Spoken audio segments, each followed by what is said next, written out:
Kebakaran hebat melanda sebuah pabrik sepeda listrik di kawasan industri Terboyo, Semarang, Jawa Tengah, Kamis sore.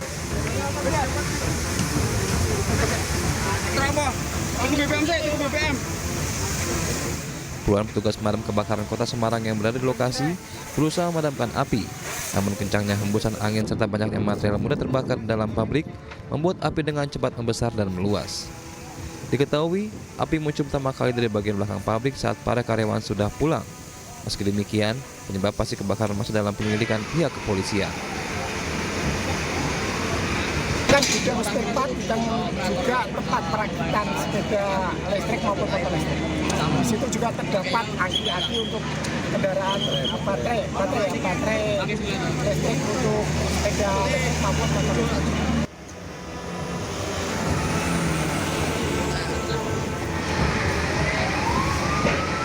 Hingga Kamis malam, 15 mobil pemadam kebakaran telah dikerahkan untuk memadamkan api. Sementara itu, belum diketahui ada tidaknya korban jiwa dan luka dalam peristiwa tersebut, namun kerugian ditaksir mencapai miliaran rupiah. Dari Semarang, Jawa Tengah, Doni Mariandra, iNews melaporkan.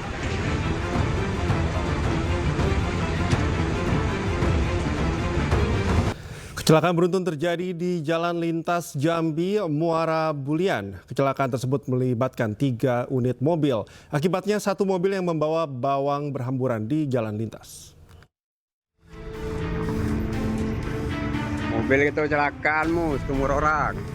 Beginilah kondisi Jalan Lintas Jambi, Muara Bulian pada saat kecelakaan lalu lintas yang melibatkan 3 kendaraan roda 4. Terlihat kendaraan truk kosong menghantam mobil pick-up berwarna hitam dan kemudian menghantam mobil truk yang membawa bawang. Mobil truk yang membawa bawang tersebut terguling hingga bawang yang dibawa berserakan di jalan. Mobil kita kecelakaan, Diketahui kecelakaan berawal dari truk yang membawa bawang hendak mendahului mobil yang berada di depan. Namun saat bersamaan ada truk yang melintas, sehingga kecelakaan tersebut tidak bisa dihindari. Dan dapat dijelaskan bahwa hari ini, hari Kamis tanggal 21 November 2024 sekitar pukul 12.30 waktu Indonesia Barat, telah terjadi laka lantas yang melibatkan 3 unit kendaraan, yaitu 2 unit kendaraan roda 6 Mitsubishi Canter dengan 1 unit Grand Max. Kemudian dari arah yang berlawanan terdapat juga 1 unit roda 6. Akhirnya tersenggol dan terjadilah tabrakan. Akibat kecelakaan ini 2 korban alami luka ringan dan korban lainnya mengalami kerugian material. Para sopir diamankan polisi untuk dimintai keterangan lebih lanjut. Dari Batanghari, Jambi, Joni Firdaus, iNews melaporkan. Sebuah minibus yang dikemudikan pelajar sekolah menengah pertama terperosok ke dalam kali di Jalan Mandara Permai, Kapuk Muara, Penjaringan, Jakarta Utara. Tak ada korban jiwa, namun mobil rusak parah.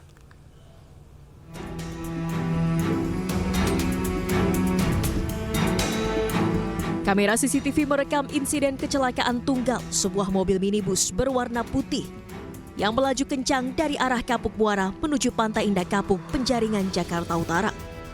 Mobil yang dikendarai pelajar sekolah menengah pertama ini oleng dan terguling ke dalam kali. Beruntung, pengemudi tidak mengalami luka dan dapat dievakuasi dari mobil yang terperosok dengan posisi miring di dalam kali. Gak tahu ngantuk apa main HP, gak tahu apa itu. Orang kedengeran doang, aja, kencang.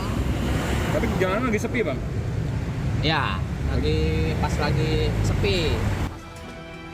Belum diketahui penyebab kecelakaan ini, sementara kasus kecelakaan tunggal ini ditangani unit laka lantas wilayah Jakarta Utara. Dari Jakarta, Sofyan Firdaus, iNews melaporkan. Diguyur hujan deras, jalan alternatif Tulungagung Trenggalek mengalami longsor. Akibatnya hanya separuh badan jalan yang bisa dilewati dan kendaraan yang melintas harus bergantian. Gerak. Awas, kawan. Awas.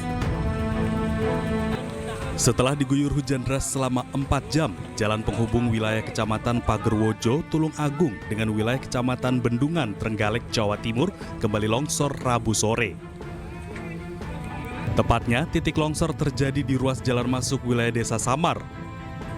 Akibat peristiwa ini, separuh badan jalan tidak bisa dilalui kendaraan. sehingga kendaraan yang melintas harus bergantian untuk melewati jalan tersebut. Saat meninjau lokasi longsor pada Kamis sore, pemerintah setempat telah menyiapkan penanganan untuk memulihkan jalur vital ini bagi masyarakat. Selain menyiapkan jalan darurat, pemerintah juga akan mengkaji penanganan yang tepat agar kejadian longsor serupa tidak terulang kembali. Ya, kalau lihat posisinya ini memang harus ada mungkin digeser, karena kalau dipaksakan harus diperbaiki di posisi ini kayaknya nanti terulang lagi. Diketahui sebelumnya pada 2022 lalu di lokasi yang sama juga pernah terjadi longsor dan pembangunan talut baru selesai pada tahun 2023. Dari Tulungagung, Jawa Timur, Anang Agus Faisal, iNews melaporkan. Kita ke informasi lainnya, pemirsa. Mary Jane Veloso, warga negara Filipina yang divonis mati di Indonesia karena kasus narkotika, akan dipulangkan ke negaranya. Meski demikian, Menko Hukum HAM, Imigrasi dan Pemasyarakatan Yusril Iza Mahendra menegaskan bahwa Filipina harus menjalankan putusan pengadilan Indonesia.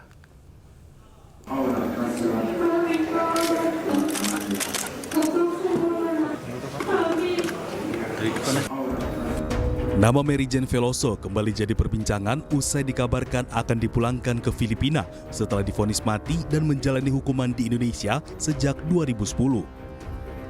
Mary Jane merupakan warga negara Filipina sekaligus terpidana hukuman mati dalam kasus narkotika usai ditangkap di Yogyakarta bersama 2,6 kg heroin pada tahun 2010 silam. Mary Jane juga sempat hampir dieksekusi di Nusa Kambangan pada tahun 2015, namun ditunda pada detik-detik terakhir. Setelah menjalani hukuman penjara hampir 15 tahun, Mary Jane akhirnya dipulangkan ke negaranya. Menteri Koordinator Bidang Hukum, HAM, Imigrasi, dan Pemasyarakatan Yusril Iza Mahendra menegaskan bahwa Mary Jane tidak dibebaskan dari hukuman. Mary Jane dipindahkan ke Filipina dengan status narapidana dan Filipina harus menjalani putusan pengadilan Indonesia yang menghukum mati Mary Jane. Ya, memang banyak teman-teman salah mengerti membaca statement dari Presiden Marcos itu. Tidak ada kata-kata bebas dalam statementnya itu. Hanya mengatakan bring her back to the Philippines, membawa dia kembali ke Filipina, bukan dalam arti dibebaskan. Yang benar adalah kita melakukan transfer of prisoner, kita memindahkan narapidana dan Filipina akan menerima dan akan melaksanakan putusan pengadilan Indonesia. Jadi kita tetap konsisten, kita tidak pernah memberikan grasi kepada narapidana narkotika, dan itu sudah dilakukan sejak zaman Presiden Soeharto sampai sekarang. Sementara itu, LPP Kelas 2B Yogyakarta yang menjadi lokasi pembinaan Mary Jane Veloso masih menunggu surat resmi dari pihak terkait. Jika surat belum terbit, pihak lapas akan tetap menahan Mary Jane. Kita menunggu surat ataupun media-media yang medsos yang sudah memberitakan itu, kita sifatnya titipan ya. Kalau memang itu sudah ada surat resmi ya kita bebaskan dari LPP. Tapi kalau memang belum ada surat resmi, tentunya tetap akan kita laksanakan pembinaan di LPP. Mary Jane menjadi warga binaan titipan di LPP Kelas 2B Yogyakarta dengan status low risk. Usai dipindah dari lapas Nusa Kambangan Cilacap, Jawa Tengah. Tim Liputan iNews melaporkan. Pemirsa, sebuah rumah di kawasan Bojongloa Kidul digerebek Satreskrim Polrestabes Bandung. 5 orang ditangkap karena diduga bertugas sebagai marketing judi online jaringan luar negeri.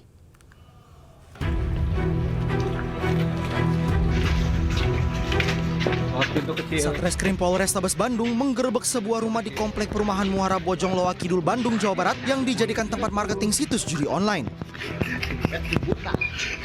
Untuk mengelabui warga dan petugas kepolisian, rumah itu berkamuflase menjadi rumah penjualan kain.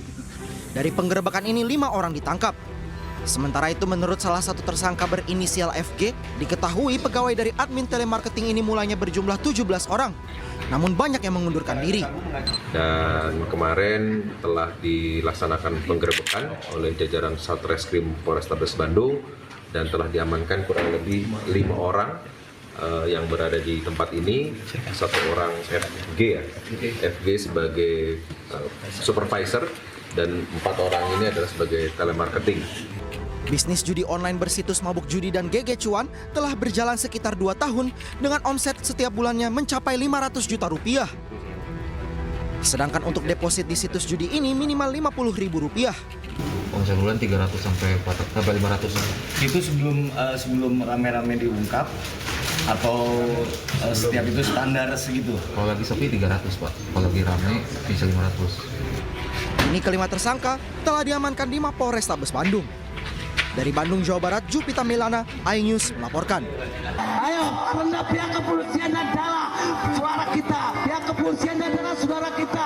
Kericuhan terjadi saat puluhan massa yang tergabung dalam Aliansi Peduli Demokrasi atau AMPD saling dorong dengan aparat kepolisian di tengah aksi unjuk rasa di depan kantor Bawaslu Pandeglang, Banten. Massa membawa keranda mayat sambil menyuarakan aspirasinya sebagai bentuk protes kepada pihak Bawaslu karena berbagai laporan dugaan kecurangan paslon yang telah dilayangkan tidak ditindak tegas. Massa juga melakukan aksi bakar ban dan melempari kantor Bawaslu dengan pelur busuk.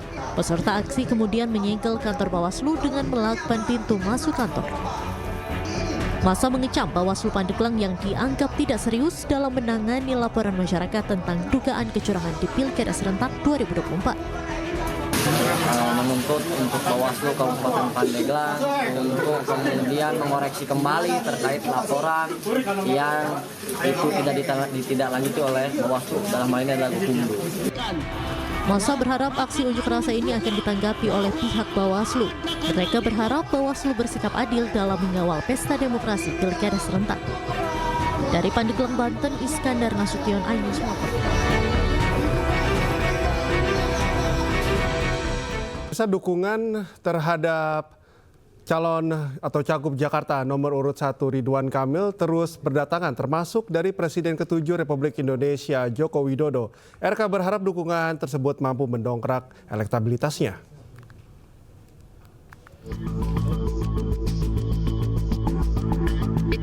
Presiden ke-7 RI Joko Widodo bertemu dengan calon gubernur Jakarta nomor urut 1 Ridwan Kamil. Keduanya menghadiri acara pengukuhan Ketua Wilayah Perkumpulan Keluarga Besar Putra Jawa Keturunan Sumatera atau Pujakusuma DKI Jakarta. RK menyebut Jokowi menyampaikan dukungan dan doa kepada dirinya, serta meminta RK untuk terus menyapa warga di sisa masa kampanye.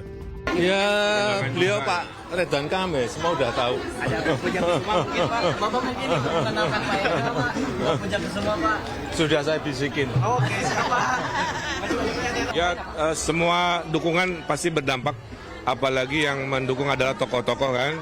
Tokoh-tokoh ini kan punya pengikut, punya pengagum. Mudah-mudahan kalau tokohnya mendukung, pengikut pengagumnya juga mendukung. Dukungan juga datang dari relawan Pandawa 5, Bina Luhut Binsar Panjaitan. Relawan ini berkomitmen untuk memenangkan pasangan RK Suswono, terutama di wilayah Jakarta Timur. Di hari yang sama, RK juga menghadiri acara konsolidasi dan istighosah P3 di kantor DPW P3 Jakarta.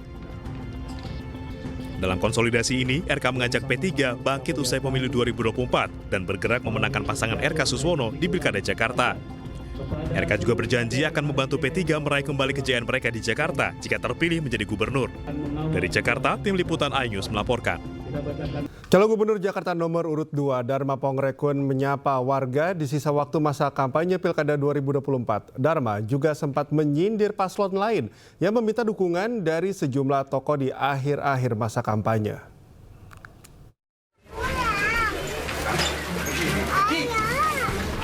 Calon Gubernur nomor urut 2 Dharma Pongrekun terus mencari dukungan di sisa waktu masa kampanye Pilkada Jakarta.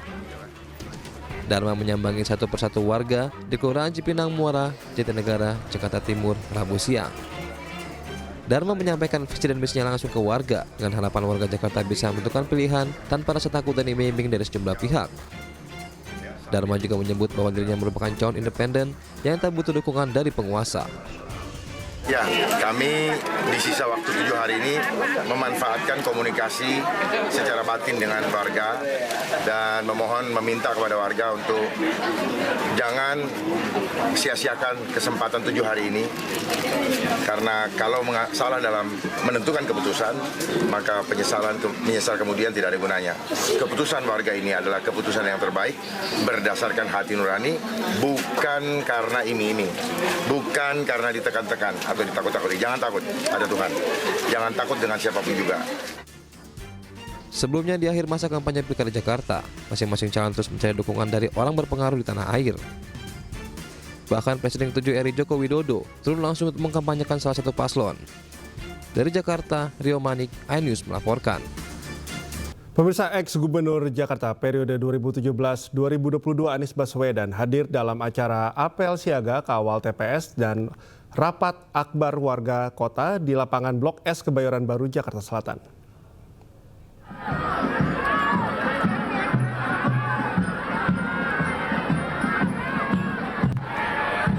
Selain Anies Baswedan, hadir pula calon gubernur dan wakil gubernur Jakarta nomor urut 3, Pramono Anung Rano Karno atau Bang Dul.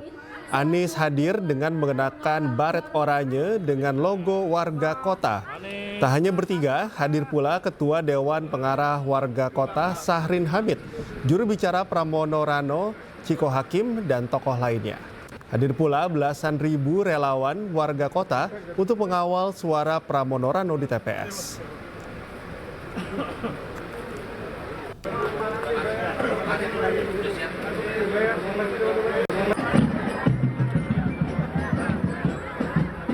Wakil Presiden Gibran Rakabuming Raka saat ini melakukan kegiatannya kerap menggunakan pakaian kemeja putih. Pakaian ini kerap dipakai Presiden Prabowo Subianto.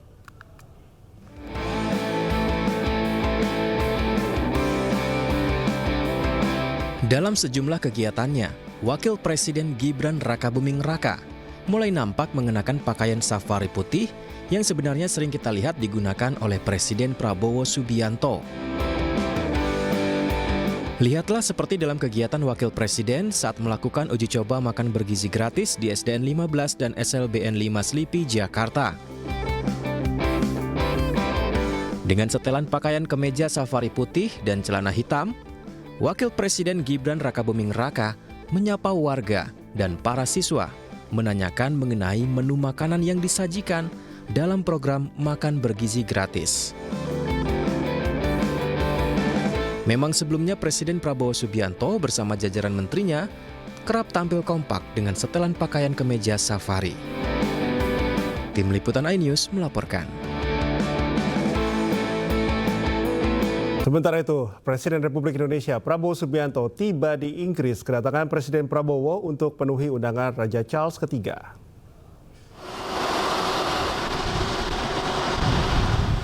Presiden Prabowo telah tiba di London, Inggris, Rabu waktu setempat. Turut mendampingi adalah Menteri Luar Negeri Sugiono serta Sekretaris Kabinet Teddy Indrawijaya. Mendarat di Bandar Udara Stansted, Presiden Prabowo disambut sejumlah pejabat Inggris serta Duta Besar Republik Indonesia di London, Desra Percaya. Salah satu agenda kunjungan Prabowo adalah bertemu dengan Raja Inggris, yaitu Raja Charles III. Prabowo juga diagendakan bertemu dengan Perdana Menteri Inggris Keir Starmer, serta menghadiri acara CEO Roundtable Forum. Ini merupakan negara kelima dalam lawatan Presiden Prabowo. Sebelumnya, Prabowo mengunjungi China, Amerika Serikat, Peru, dan juga Brasil. Presiden Prabowo Subianto membentuk Badan Pengelola Investasi Danatara untuk mengelola investasi strategis negara. Kepala Badan Pengelola Investasi Danatara, Mulyaman Haddad, mengatakan Danatara dapat mengkonsolidasikan aset negara agar lebih berdampak. Sementara itu, Wakil Kepala Badan Pengelola Investasi Danatara, Khairuddin Jenot, mengatakan fokus Danatara adalah ketahanan pangan, energi, teritorial, dan juga hilirisasi.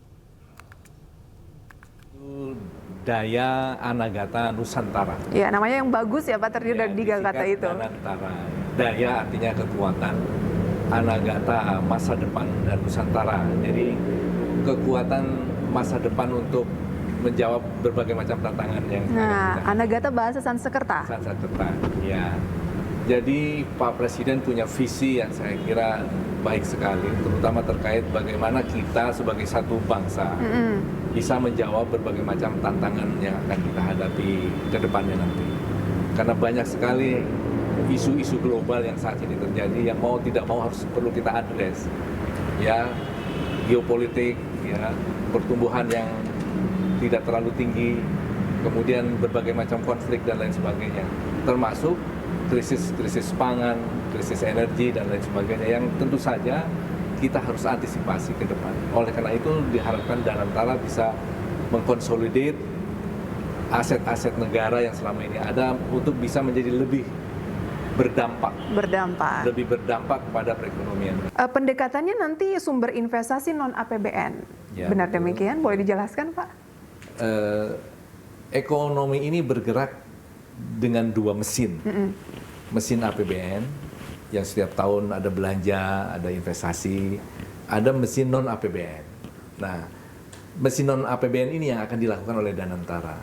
Dari mana sumbernya? Adalah dari aset-aset negara yang dipisahkan, yang sekarang sudah ada tapi tersebar pengelolaannya di berbagai tempat. Ada BUMN dikelola oleh Kementerian BUMN, ada INA dikelola oleh INA sendiri, dan ada pembiayaan pembangunan jangka panjang juga dikelola sendiri.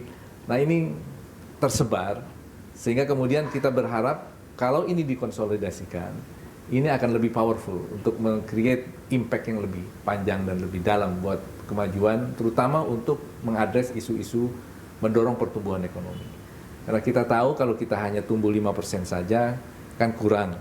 Artinya bahwa aset-aset yang terbatas ini harus dikumpulkan, dikonsolidasikan dengan target yang fokus. Bagaimana Presiden Prabowo Subianto, fokus kita adalah ketahanan pangan, ketahanan energi, hilirisasi, ketahanan teritorial. Seluruh BUMN ini digerakkan bersama-sama memanfaatkan aset yang terbatas ini untuk fokus pada keempat ini. Keempat ini untuk apa? Keempat ini adalah landasannya adalah pasal 33 Undang-Undang Dasar 1945 ayat 3. Bahwa seluruh kekayaan alam ini untuk digunakan, dikuasai oleh negara dan digunakan untuk sebesar-besar kemakmuran rakyat.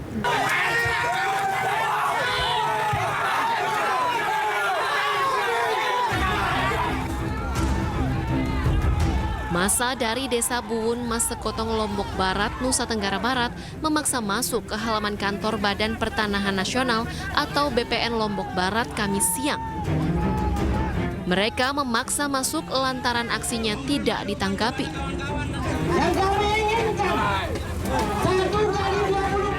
Aksi massa pun tak terkendali hingga ada yang berusaha loncat pagar. Beruntung aksi demonstrasi ini bisa dikendalikan petugas kepolisian yang berjaga. Dalam aksinya, massa menuntut BPN setempat menjalankan surat keputusan dari Kementerian ATR BPN yang menerbitkan lahan seluas 57 hektar yang masuk dalam tanah objek reformasi agraria. Namun belakangan karena ada perusahaan yang mengajukan keberatan sehingga prosesnya harus ditangguhkan. Mereka yang tercatat lalu ada yang keberatan ditangkap 8 hektar. Itu kan sudah jelas, sudah clear. Ya, dan itu oleh Kementerian ATR BPN Pusat diperintahkan kepada BPN Lombok Barat untuk melaksanakan, untuk memberikan tora tersebut kepada masyarakat 57 bidang di situ kepada masyarakat Tenggara. Jadi itu pihak BPN membantah tidak menjalankan surat dari Kementerian BPN. Berdasarkan surat Kementerian ATR BPN tanggal 15 Juni 2023 yang memerintahkan Kepala Kantor Pertanahan Kabupaten Lombok Barat untuk melakukan penataan kembali penggunaan, pemanfaatan dan pemilikan tanah bekas hak guna bangunan nomor 2 Sekotong Tengah atas nama PT Lingga Permata Utama belum juga dilaksanakan. Kami menerima surat, bukan SK ya. Oh, gitu. Surat yang memberitahukan pada kami untuk sudah dapat dilaksanakan rebis. Artinya bahwa proses selanjutnya adalah proses administrasi tahapan-tahapan rebis dan itu sudah kita laksanakan. Nah, dari 6 atau 7 tahapan itu baru kita sampai tahap pertama, tetapi ada keberatan. Nah, kita minta berdasarkan kesepakatan dengan gugus tugas itu Pak Bupati dan lain-lain, itu dimediasi supaya clear and clean dulu tarifnya, baru kita bagikan. Masa pun mengancam akan terus melakukan aksi yang serupa hingga tuntutannya bisa dipenuhi. Dari Lombok Barat, Nusa Tenggara Barat, Muzakir, iNews melaporkan. Pemirsa, Komisaris Jenderal Polisi Setio Budianto terpilih menjadi Ketua KPK periode 2024 hingga 2029. Setio mendapat suara terbanyak dalam pemilihan Ketua KPK di Komisi 3 DPR dengan 45 suara.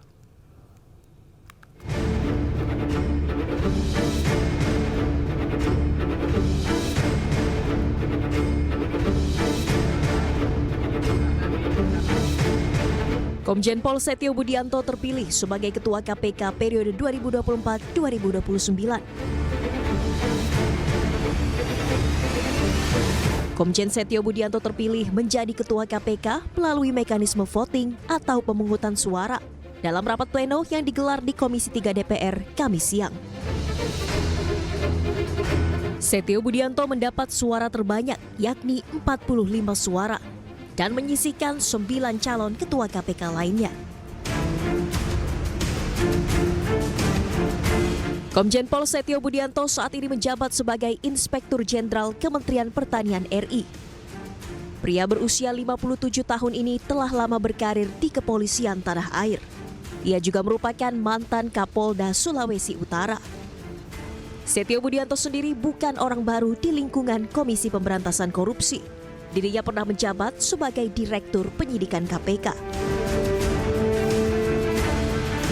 Selanjutnya, Komisi 3 DPR akan membawa nama 5 pimpinan KPK yang baru ke dalam rapat paripurna pekan depan.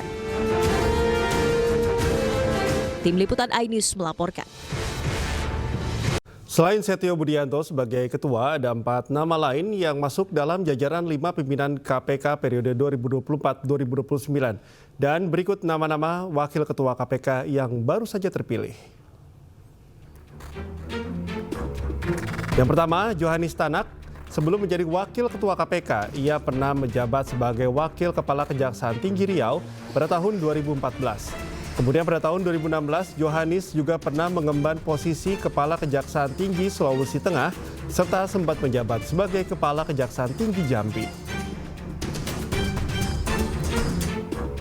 Berikutnya, Ibnu Basuki Widodo. Ibnu sebelumnya pernah menjabat sebagai hakim di Pengadilan Tinggi Manado. Ia juga pernah menjabat sebagai hakim di Pengadilan Negeri Jakarta Pusat. Kemudian pada tahun 2017, Ibnu pernah menjabat sebagai Humas Pengadilan Negeri Tindak Pidana Korupsi atau Tipikor.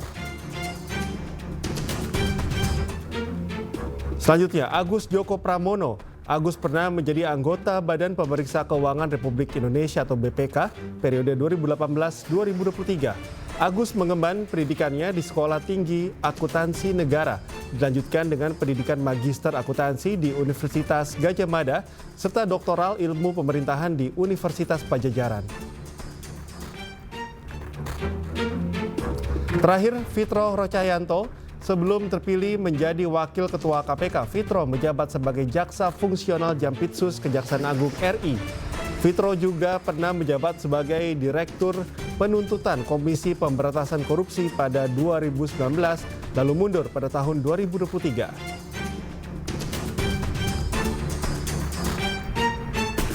Selain memilih pimpinan KPK, Komisi 3 DPR juga menetapkan 5 anggota Dewas atau Dewan Pengawas Komisi Pemberantasan Korupsi.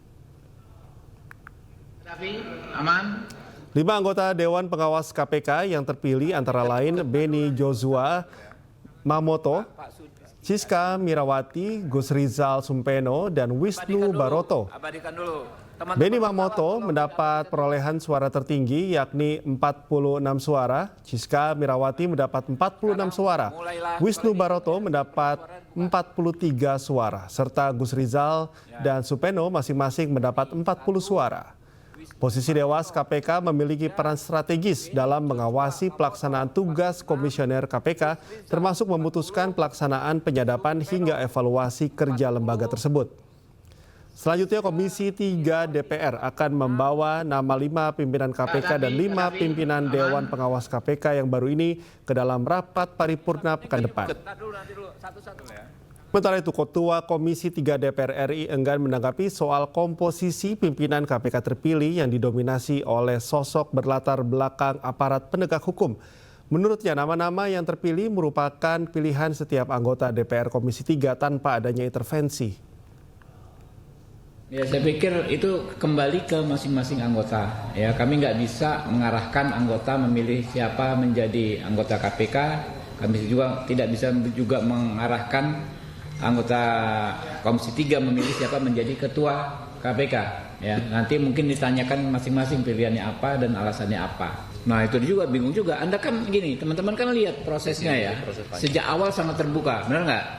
Sangat transparan. Jadi kalau lebih cepat, bahkan waktu ya untuk anggota melakukan interview kan ditambah dari 60 menit menjadi 90 menit. Dan rata-rata nih sampai capek-capek nih kawan-kawan nih, disuruh bicara lagi, which is kalau periode lalu untuk bicara itu kadang-kadang menjadi kemewahan. Kenapa? Waktu itu mungkin habis pandemi kan, yang bicara hanya Kapoksi, jadi anggota biasa jarang bicara, Pak. Ini sekarang anggota biasa dengan periode yang ini diberikan keleluasaan untuk berbicara sampai muter-muter lagi, bicara lagi ya. Tapi kalau waktunya akhirnya menjadi lebih singkat, saya nggak ngerti juga ya. Kita ke informasi lainnya, pemirsa. Sebanyak 12 truk bantuan kemanusiaan Indonesia untuk pengungsi Palestina dikirimkan dalam periode 11 November hingga 21 November 2024. Bantuan terdiri dari sembako hingga perlengkapan musim dingin. Dan pemirsa, informasi ini sekaligus menutup iNews Prime. Cuplikan tayangan berita iNews dapat Anda saksikan di kanal YouTube @official iNews. Dan sesaat lagi rekan saya Baby Kristami akan hadir dalam program iNews Malam. Saya Cikal Multazam dan kerabat kerja yang bertugas undur diri. Terima kasih dan sampai jumpa.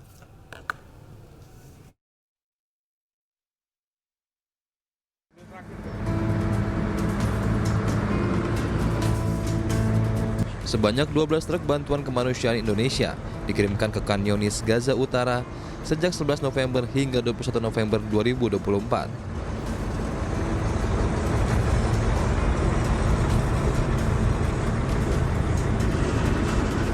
Bantuan kemanusiaan ini terdiri dari beras, gula, minyak goreng, hingga perlengkapan musim dingin. Pengiriman bantuan dilakukan melalui pintu perbatasan Yordania dan Palestina melalui tepi barat dan dilanjutkan menuju Yerusalem dengan tujuan akhir Gaza Utara. Pengiriman bantuan kemanusiaan Indonesia ini mendapat pengawalan langsung dari tentara kerajaan Yordania. Alhamdulillah, ini adalah bantuan gelombang keempat kolaborasi dari anggota Forum Zakat di seluruh Indonesia. Untuk gelombang keempat ini terkumpul bantuan donasi dari 83 lembaga. Tentu berasal dari para donatur, para muzaki yang memang memiliki antusias dan kepedulian yang sangat tinggi untuk membantu saudara-saudara kita di Palestina.